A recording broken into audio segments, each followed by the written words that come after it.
In this video, we are hitting up one of Austin's most famous murals in downtown. I love photographing here, and so many people try to capture this massive mural in one shot. Check out how I shoot and process the image, both equally as important, to create a high quality, high resolution photo that's going to beat that iPhone Panorama every single time. So the way that this works, I'm taking a picture of you, and then I take a bunch more and as it goes up, yeah. I photographed this a few different ways because I wasn't really sure about the outcome. So first I tried photographing with a low aperture like I normally would, wide open, really focusing in on my subject. And then that was a higher shutter speed.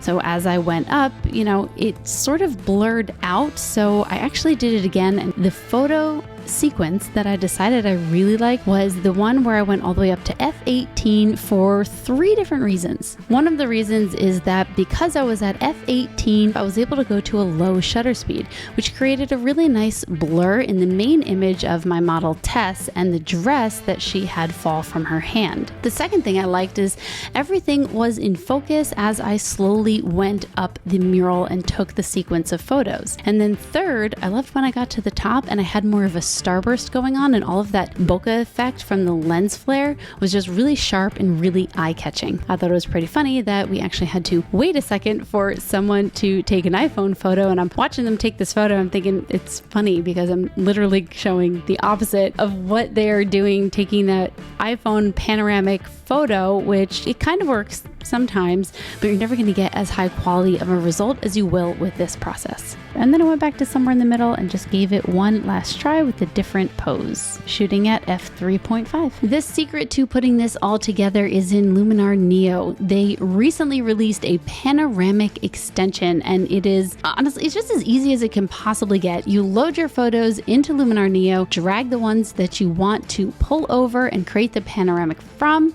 and then you just watch it do its magic.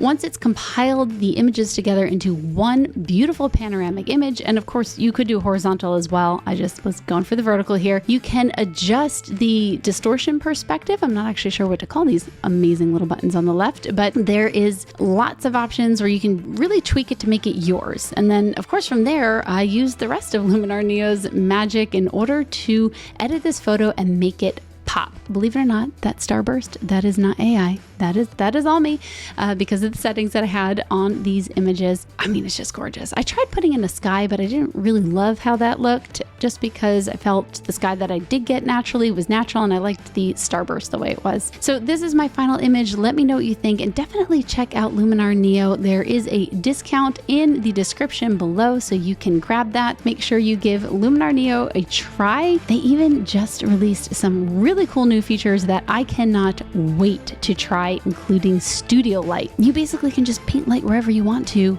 in post-processing. It's amazing. Check out what they have, and then check out this link below, and let me know what you think. And if you're still here, hit like and subscribe. I'd like to see you again.